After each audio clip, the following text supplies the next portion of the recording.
Just so you all know where we're headed, this is the final product.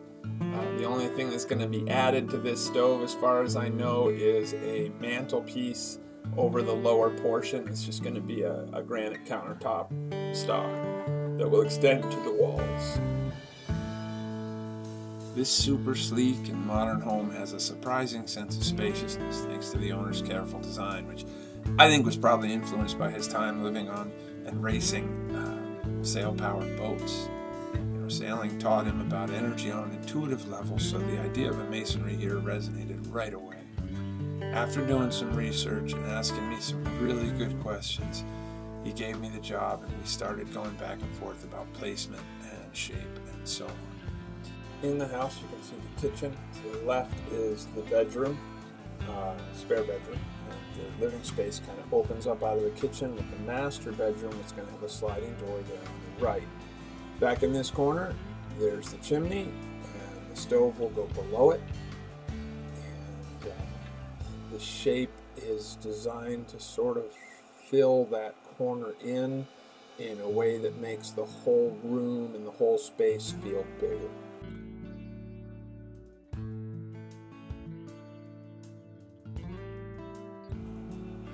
In addition to the first course being laid out, you can see the hole in the wall where the air intake is going to go. The lead contractor put that in while we were building the stove. You can see it all coming together there.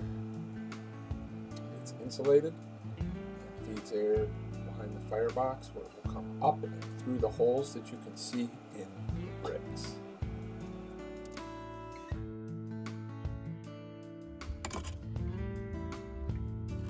And here you can see the top of the firebox and the first couple channels for the heater.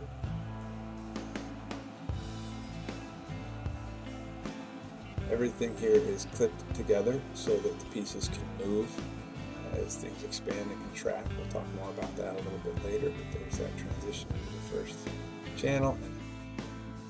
With the firebox capped, we're able to move on to the upper portion of the stove, and we turn our attention to stepping back the channels while maintaining cross-section and gas flow. You can see the upper channel of the stove steps back, and the channel connecting the lower and the upper sections flows along the front wall of the heater. So this was a pretty serious process.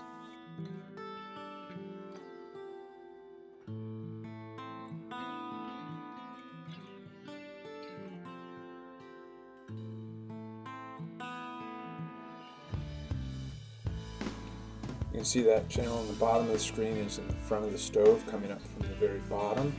You see some light coming in through a clean out there, and then there's a better shot of that. Finished coming around. The gas will go down again in that funny shaped channel before finally coming up at the end before entering the chimney. Here's just a close-up of some of the pins that are involved in holding the pieces together.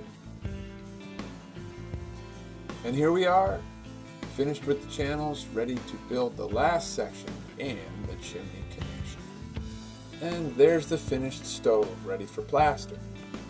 But wait, there's one more thing. So here we have our metal lath solution to the challenge of the customer deciding once we're here that they want the stove to go, sort of all the way into the wall here. And what we came up with was sort of this sandwich board of Durarock and metal lath and refractory mortars and specialty mortars and things like that to hopefully hold it all together and give it the flexibility so that when the stove moves, we don't get cracking against the wall.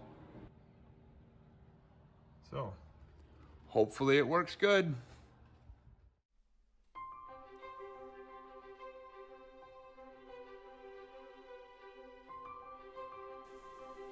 And they said to me, "It's the first thing that's completely done on our entire house project."